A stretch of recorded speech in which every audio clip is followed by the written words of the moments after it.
What follows is an account of the events of 1099, that year most foul, the fall of Jerusalem, and the opening of the gates of Inferno by the heretical trader Godfrey of Bouillon. This is a record of the spoken testimony of the most highly decorated former Lieutenant Craig MacDonagh of the Planters Alba Assault Squad, witnessed by one of the ecclesiastic administrators of the New Antioch Military Hospice. The monk who transcribed this report has been deafened, blinded, and had his tongue removed. Records showed the lieutenant had not been seen since he and his unit were sent on a dangerous patrol near Bethlehem in 1907. He returned to New Antioch alone in 1912, although he claimed to have only been gone from the city for 2 months. The lieutenant was picked up for preaching heresy on the street by members of the Office of the Propagation of Virtue, and brought to the hospice due to his military uniform. He was originally scheduled for execution, although I have delayed this while we study the man. There is the potential to learn much from him. To be clear, the origins of the account are claimed to be infernal in nature and should not be discussed with anyone outside of the room where this document is to be read. MacDonagh has been locked away in restricted confinement until such time as we are satisfied that we have all pertinent details, upon which his execution shall be carried out via whatever means prove effective. Testimony begins. It was a cold night, and the squad and I were confident that we were alone for miles around, so we hunkered down in the ruins of a small town. We found a house that was still somewhat standing, easily defensible, and with good lines of sight to all compass points. The fireplace was still intact, so a small fire was lit to chase away the brutal chill of the desert night. Everything went as usual, with scouts and shifts assigned. The men ate some rations and ensured the readiness of their arms. Then those who could settled down to get some sleep. Just as I was beginning to doze off, a voice rang out, carrying well despite seeming to whisper. Mordheim de camp. Might a friend and co-belligerent of the damned approach and fear no threat? Arthur, one of my men on watch, signalled to me that he had sight of the speaker, so I made my way slowly to his window to look out. In the pale moonlight beyond, I could just make out the shape of a man, indistinct in the flowing desert clothes that marked him as a citizen of the Iron Sultanate. Approach, I called, yet do so slowly. I signalled to the rest of the men to ready themselves for a potential combat. To a man, they took up their positions with some kind of angle towards the outside, waiting for any potential surprises. The stranger in the dark came forward slowly, hands raised without being asked. I am alone, he said, have no fear. He slowly came to the door and then stepped inside. He wore the pointed metal helmet and red turban of an Azab. On his back was an ornate Jezail rifle, and at his side a wicked curved sword. He was, to be fair, impressively built, clearly heavily muscled beneath the pale desert clothing, and he sported a long beard that had not seen beard oil for some time. His clothes were dusty but not dirty, and his ceremonial holster on his hip was empty. On his other hip he carried a curious iron box, about a foot long and 8 inches wide. Mordheim, new friends, he said, raising and turning his raised palms outward, then lowering them to his waist, pointing up, the signal that had become common on the Levant when soldiers of New Antioch and those from the Sultanate met. Well met, you may call me Farouk of the Iron Wall. He grinned, and despite my trepidations, I found myself relaxing. He had opened himself up to death by approaching us, and his familiarity with the military customs that had taken root among the troops of the righteous in the Levant eased my mind. I suspected he had been cut off from his unit, or perhaps they had been killed in a run-in with a heretic band. The desert night was no place to be alone, even for those who were born to it. The elements and nature were one thing, the denizens that stalked the shadows were entirely another. Thinking about it, were I out there alone, I would have done the same myself for fear of what might awake me in the dark. I introduced myself, and we sat and talked for a while. It turned out that he had neither lost his squad nor had they perished. He was scouting for them and was in fact their captain. I had heard of this tradition among the soldiers of the Sultanate, and I respected it greatly. The leaders would often take the toughest work and the most dangerous assignments, showing their dedication and loyalty to their troops. I had never heard of a squad of Azebs breaking on the front lines, and I suspected that this was part of the reason why. We shared some rations and got to talking. The conversation seemed to flow easily. The men and I relaxed in the presence of a new person to engage with. We had been deep in the desert for months now, and we were eager for any news that Farouk might have. After some time, I realized that the squad and I were readily answering his questions, but had yet to really get much information in return. When asked a question, Farouk would laugh, smooth his beard, and give a short answer before once again inquiring about us and our lives. He was warm and jovial, easy to talk with, but I found myself growing more and more curious about that strange iron box at his waist. It seemed like madness to me to carry such a heavy weight in a desert when one could carry food or water, and I had never seen an Azeb carry something like it before. After a while, I realized that I could not pull my eyes from the box, and my mind began to think of nothing else. I looked around the room and I noticed Arthur and the other men glancing toward the box, obviously harbouring questions of their own. Eventually, I could contain my interest no more, and I asked Farouk about it. "My newest friend," he said, "these are things that you shouldn't want to know, and this box contains them." He did not seem angry at being asked, and his eyes gleamed with curiosity as if he wondered if that would be enough to stop my inquiry. Foolishly, I let my desire for knowledge push me on, and I insisted on knowing more about the box. Some of the men chimed in, pushing the issue. It seems that whatever desire I had to learn more about the box was echoing amongst my men. Eventually, he sighed in an almost exaggerated sense of exasperation, as a father dealing with inquisitive children, and he held his box in mock defeat. He undid the heavy rope that tied the box round his waist, placing it on the floor with a dull thud. The top contained 3 studs, and he knelt down and moved them left and right repeatedly in a smooth combination that I could not follow. My men crowded around, curious, the potential dangers of the desert forgotten. Farouk looked up at us and asked us if we really wished to know what was in the box. To a man, we said yes, and how I wish now even one of us had said no. If someone had denied that wretched desire, perhaps I'd still be the man I was then, safe in my ignorance. Farouk folded down the side of the box, and inside was a human head. It was severed at the neck, eyes open, the mark of a Templar cut into its forehead over and over again, and a brutal, jagged scar ran down the centre of its face, seeming to cut it almost perfectly in half. One half of the face proceeded to laugh, while the other began to cry. I gasped and took a step back, the dead eyes of the head following me, mouth turning into a snarl. "New friends, Farouk? New sheep to the slaughter?" The head howled, and I felt a chill spread deep within my soul. "Meet my oldest friend, Amis. He is surely evil, but he keeps me safe. Do you not, Amis? The pact stands, Farouk." I realized that I was sitting down now. My legs had collapsed beneath me, bringing me uncomfortably close to the head as it spat foul-sounding words at Farouk. These words were in a language I did not know, but yet they had the power to make my skin crawl. "Farouk, how can you carry this thing? It is heretical, infernal. It should be passed to the synod or to the school of the meteoric omen. How can you keep this thing with you? How can you damn your soul in such a way?" Farouk looked at me, eyes seeming sad, as if he was about to tell me would damn me too. "I have no choice, my friend. I must do what I must do, as now must you. Amish was present in Jerusalem. He was there when they committed the heresy and opened the gate. A Templar turned traitor. Do you understand what this means? This creature was there when the world changed and witnessed the greatest weakness of man. He was present for the great upending." I looked around the room at my men, and they met my gaze with horror and dread.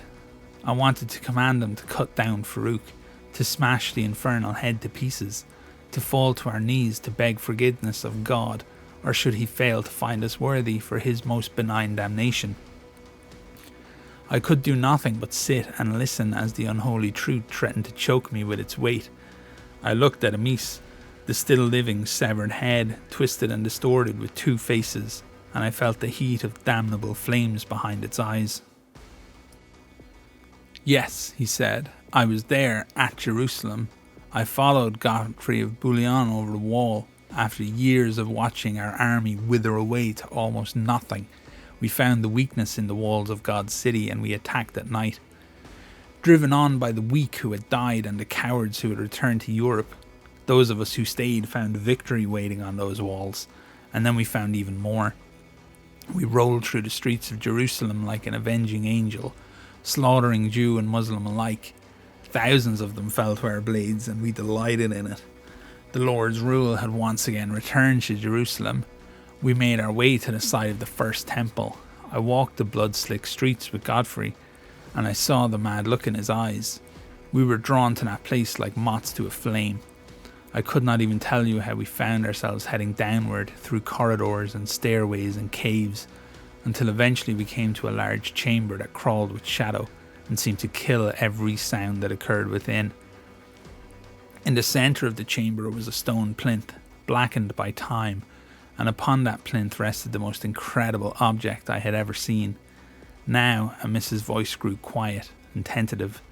A perfect sphere, he said, that no man could have made, cold to the touch, yet seeming to emanate a soft heat. To focus on the surface was to lose yourself, and if you stared too long, you would swear that you could see a moving scale, or a blinking eye, or a flickering flame. It seemed we all saw something different. Those who stared too long told me that they were looking at themselves from within the sphere, that only the inside was real and the outside was an illusion. Some claimed that inside the sphere was a dream or a world beyond our own. When I looked inside, I knew not what I saw, but I heard it whisper to me, inviting for me to look for longer. We knew instantly what it represented, although we tried not to think about it, to chase those thoughts from our minds. 100 of us gathered there, and we waited for Godfrey to speak, all the while feeling the presence of the sphere grow stronger in our hearts, the words grow louder in our minds. After what seemed like hours, he stood, and I felt his words arrive in my head almost before he spoke them. I knew that what he spoke was truth, straight to my heart, to my very soul. We had fought for years to bring God's light to Jerusalem, sent on holy crusade to free this most holy place from the filth that inhabits it. We had suffered and starved and frozen, left our beloved ones behind to watch our friends die, to be betrayed by the machinations of the ungrateful church, to be all but abandoned at the gates of Jerusalem. But we did it all because Christ commanded, and yet here we were, and in all that time we had not felt his presence, nor had we heard his words. The deed was done.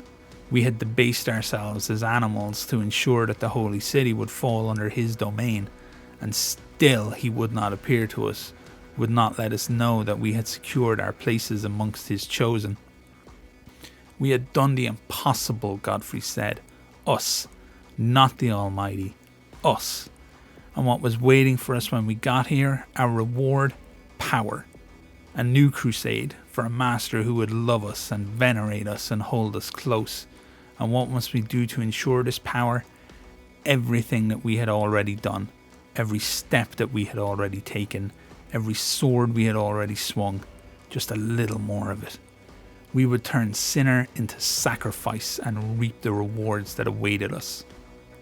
We rounded up every man, woman and child that we could find, and we marched them one by one into the deep tunnels, and we slit their throats above the plinth. Not a single drop of blood landed on it, for it was all sucked away into the sphere, an insatiable hunger demanding more and more and more. From the sphere we felt a flood of gratitude, of thanks. Here, with a simple act, with a single death, was more proof of acceptance by our new Lord than we had received throughout our entire crusade. We had fought for God and received nothing, and when we realized that it was not God who had called us here, the weak really had died or gone home to hide beneath the skirts of Mother Church. Only the true Templars remained, and we had found our new liege. We turned our backs on God, and we did so willingly, for he was false and his words were lies and his promises were ashes, delivered by the voices of snakes. At some point, I know not how many sacrifices it took, the sphere seemed to have enough. It expanded outwards, engulfing us. On the other side of the crystalline wall, I saw things I still cannot explain. Sights of brutal wonder that set my very soul alight. I saw shapes I could not describe nor understand, and colours I have seen neither before nor since. My eyes were delighted with sounds that I couldn't comprehend, and ecstasy and agony filled me up, top to toe. Eventually, we could take no more. As one, we raised our blades to our own throats, delighted and fortunate to make one final show of power to our new lord. We would defeat death. We dragged our blades across our throats, chopping and carving until our heads came clear of our bodies, yet still we lived. Through our new faith, our sacrifice, we would live forever. I witnessed my own body eaten by creatures I could not describe, and yet I cared not. They could have what I no longer required. I knew I was above them. I knew I was esteemed. A Mrs. voice filled with a tenderness and passion that disgusted me, and I longed to shut his words out of my mind. I could no longer help myself. I threw up, deep and wretched, as if trying to expel this evil from my very being. How could the Templars have done this? How could some of those with the strongest faith have fallen so low? I looked to my waist, seeing my gun and my knife. I longed to grab them and kill these foul, benighted demons, but my hands would not move. Farouk spoke, as if he could read my mind. Forget your thoughts of valor, friend. Ask yourself simply, have you ever heard the voice of your Lord? Have you ever witnessed his presence or his power in a true sense? Or has his miracle always worked through another? Has his word always arrived to other ears? Did they live better than you, more comfortable than you? Did their family want for less, and did their children receive more? Ask yourself, why did your tyrant king abandon you? Why did he leave you here with me? I looked into Farouk's eyes then, and I knew who or what I truly looked at. Not a man at all, merely the shape of a man. And not a human being at all, merely the echo of one. Who are you, demon? I would know your name so I might curse it. My bravery was pageantry and pantomime. I would have fled screaming, abandoning my men, had I been able to move at all. Farouk smiled again. That strange, comfortable smile, and something about him changed. His posture altered. The set of his face changed, and a cold and calculating look fell in behind his previously warm eyes. I found that I could no longer meet them, and I cast my own to the floor in fear. If a name is required, he said, then you may call me Nabarus. But you have yet to answer my question. Why has your lord abandoned you, led you here, to me, to this?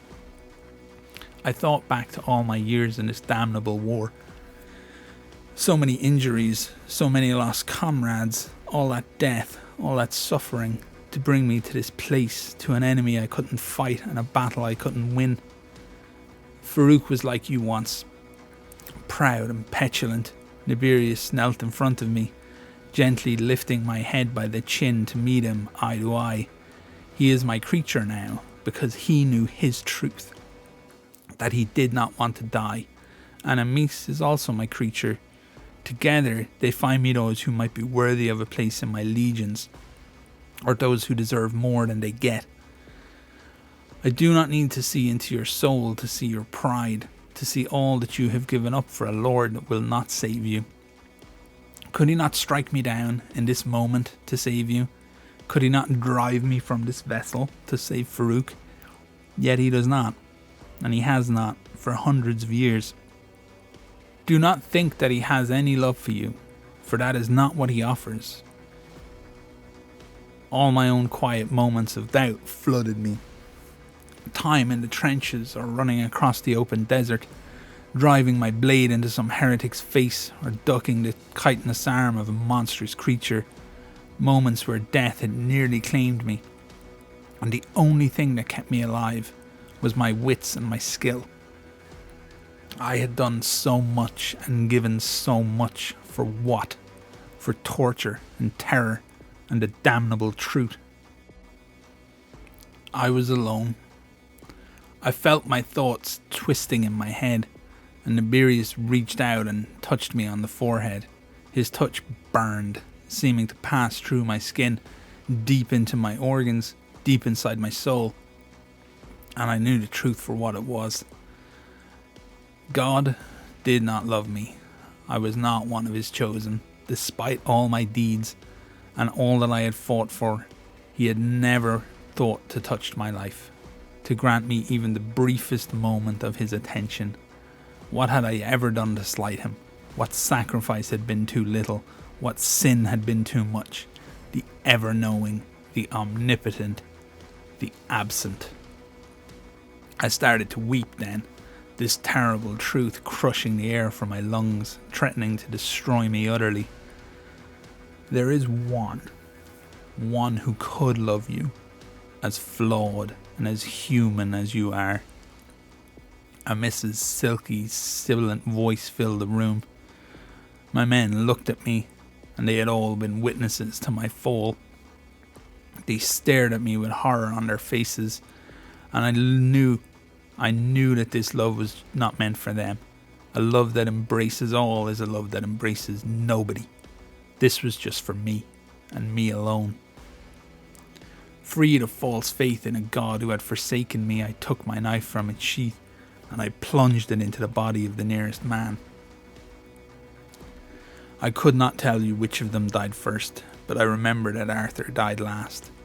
I looked down at him as he, like all the others, was held by the same heavy chains of false fate that Amis and Farouk and Nibirius had freed me of. I held his face in my hands, and I kissed his forehead before plunging my knife deep into his neck. I watched the blood run down his chest and onto the floor. I looked into his eyes as the life drained from him, seeing only torment and uncertainty there.